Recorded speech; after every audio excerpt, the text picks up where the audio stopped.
प्यारे दोस्तों नमस्कार, स्वागत है आप सभी का हमारे YouTube चैनल में। तो देखिए दोस्तों, ये हमारा डिमांड एनालिसिस का लेक्चर नंबर 3 है और इसके पहले हमारे 2 लेक्चर्स ऑलरेडी कंप्लीट हो चुके हैं। फर्स्ट लेक्चर में हमने देखा था इसका इंट्रोडक्शन, मीनिंग और डेफिनेशन।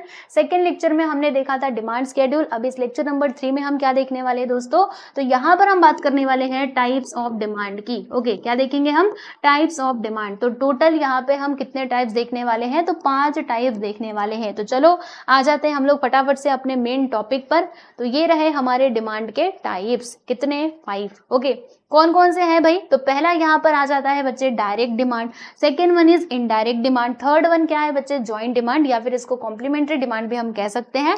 नेक्स्ट है यहाँ पे कंपोजिट डिमांड, फिफ्थ वन है कॉम्पिटिटिव डिमांड। ओके, तो चलो हम एक एक के बारे में समझते हैं। बहुत ईजी है, बस आपको पॉइंट्स अच्छे से याद करना है। बाकी इसके अंदर का अगर आप एक्सप्लेनेशन समझ जाओगे ना तो खुद से भी लिख पाओगे। ठीक है, तो चलो देखते हैं। देखो, डायरेक्ट डिमांड का मतलब क्या होता है ना, जब हम क्या करते हैं गुड्स को, जैसे गुड्स की हमने किसी गुड्स की डिमांड करी, ओके, और फिर उस गुड्स को हम क्या करेंगे, ऐसे डायरेक्टली जब कंज्यूम करते हैं तो ऐसे टाइप के गुड्स की डिमांड को हम क्या कहते हैं बच्चे? डायरेक्ट डिमांड कहते हैं। Let's say for example demand for cloth and sugar. देखो दोस्तों, अगर हम शुगर की डिमांड कर रहे हैं तो शुगर को ऐसे डायरेक्टली हम कंज्यूम करेंगे ना, उसके ऊपर कुछ भी फर्दर प्रोसेस करने की जरूरत है क्या? नहीं ना। तो इसीलिए इसका जब हम शुगर की डिमांड करेंगे या फिर क्लॉथ का जब हम डिमांड करेंगे तो ये हमारा डायरेक्ट डिमांड कहलाएगा। ओके, तो देखेंगे यहाँ पर, देखो क्या लिखा है, it is the demand by the consumer for goods which satisfy their wants directly. मतलब वो क्या करता है, वो हमारी वांट को डायरेक्टली सेटिस्फाई करता है। जैसे ये मान लीजिए मेरे पास ये कपड़ा है, ये टी शर्ट है, ओके, तो मैंने इसकी डिमांड की, यानी कि मैं इसको दुकान से लेकर के आई और फिर मैंने इसको डायरेक्टली कंज्यूम कर लिया, है ना।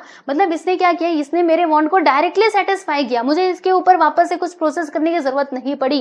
इस चीज का यूज करके मैंने दूसरा कुछ नहीं बनाया, मैंने इसको जैसा बाजार से लाया वैसे ही ला करके पहन लिया। तो ठीक है, तो इस वस्तु की, इस कमोडिटी की जब मैं डिमांड करूंगी तो ये कौन सा डिमांड कहलाएगा दोस्तों? ये मेरा डायरेक्ट डिमांड कहलाएगा। ठीक है, तो यहाँ पे आप देख सकते हो, they serve direct consumption needs of the consumer, thus it is the demand for consumer goods. यानी आप यहाँ पे कंज्यूमर गुड्स की डिमांड भी कह सकते हो डायरेक्ट डिमांड को।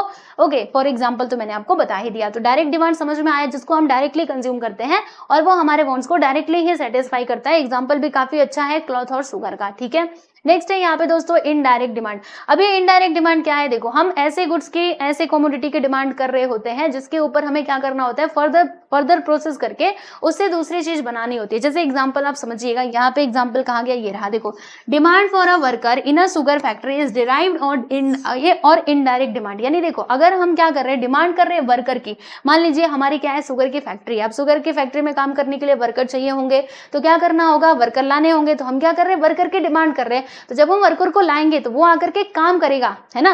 वर्कर क्या है बच्चे? ये एक फैक्टर ऑफ प्रोडक्शन है। लेबर हमने देखा था ना, 4 थे factor of production, land, labour, capital और प्रॉफिट, यही थे ना, लैंड, लेबर, कैपिटल और एंटरप्रेन्योर, है ना, ये थे। ठीक है, जिसमें से अगर मैं लेबर की बात करूं तो वो क्या करेगा, वो आएगा फैक्ट्री में काम करेगा और फिर वो प्रोडक्शन प्रोसेस में हेल्प करेगा, फिर जाके उससे शुगर बनाया जाएगा, है कि नहीं। तो जो हम यहाँ पे डिमांड कर रहे थे वर्कर्स की, तो ये हमारा कौन से टाइप का डिमांड हो जाएगा बच्चे? इनडायरेक्ट डिमांड हो जाएगा। तो इनडायरेक्ट डिमांड आपका क्या है? तो it is a demand, indirect demand is also known as derive demand. याद रखिएगा, इनडायरेक्ट डिमांड को डिराइव डिमांड भी कहा जाता है।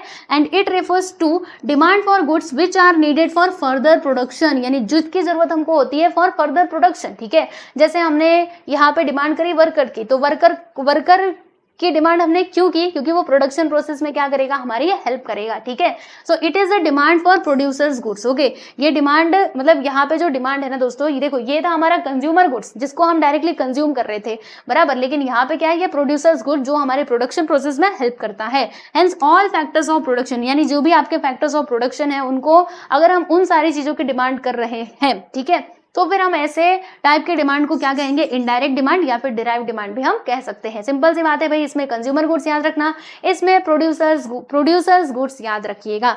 ठीक है, याद हो जाएगा आप लोगों को। Indirect demand, direct demand, easy है ना। चलो आगे बढ़ते हैं और अब हम यहाँ पे बात करते हैं बच्चों जॉइंट डिमांड यानी कि कॉम्प्लीमेंट्री डिमांड की। तो जॉइंट चीजें क्या होती हैं आपको मालूम है, जैसे कि सुई और धागा। ठीक है, आप सोचो कि आपके पास बस धागा है, सुई तो है नहीं, तो किससे सिलाई करोगे? हाथ से करोगे? कैसे हो पाएगा? धागा डालने के लिए सुई तो चाहिए ही। या फिर अगर मैं बात करूं, यहाँ पे देखो बेस्ट एग्जांपल दिया गया कार एंड फ्यूल का, है ना।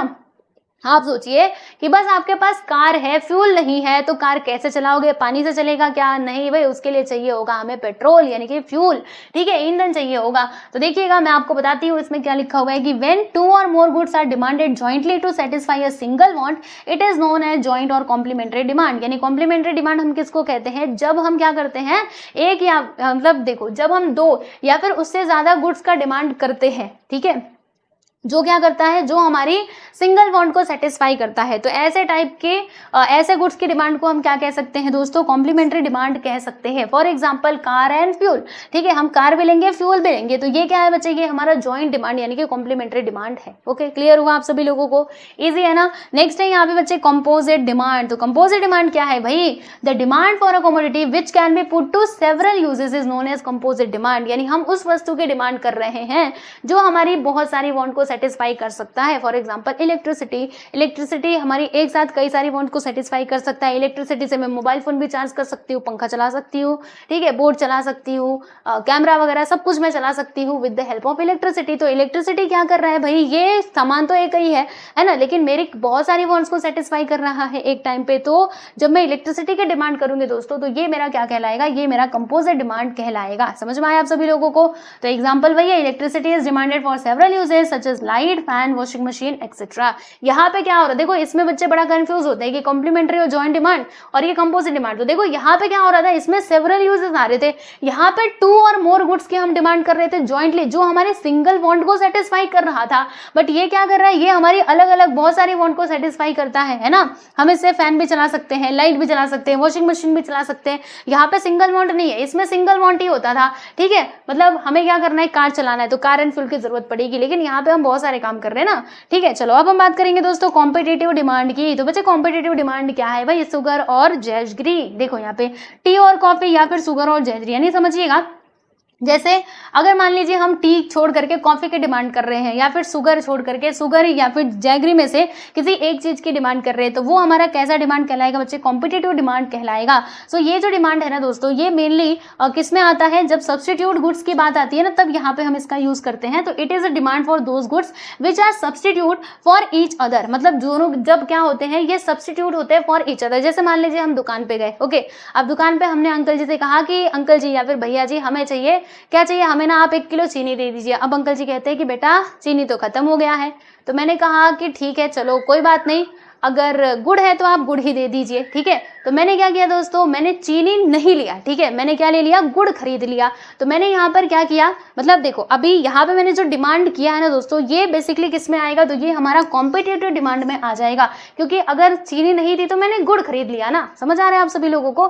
तो ये बात हो जाती है। तो ये क्या है बच्चे? ये हमारा कॉम्पिटिटिव डिमांड कहलाता है। ओके, तो डिमांड के कितने टाइप्स हमने देखे? 5 टाइप्स देखे। कौन कौन से? डायरेक्ट, इनडायरेक्ट, फिर हमने देखा कॉम्प्लीमेंट्री, चौथा कंपोजिट, और 5वां हमने देखा दोस्तों कॉम्पिटिटिव डिमांड, ठीक है। तो यहाँ पर हमारा ये टॉपिक होता है कंप्लीट।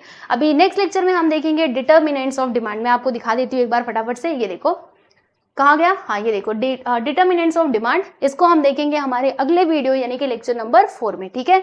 तो आपको ये वीडियो कैसा लगा कमेंट सेक्शन में जरूर बताइएगा, और मिलते हैं नेक्स्ट वीडियो में। Bye everyone.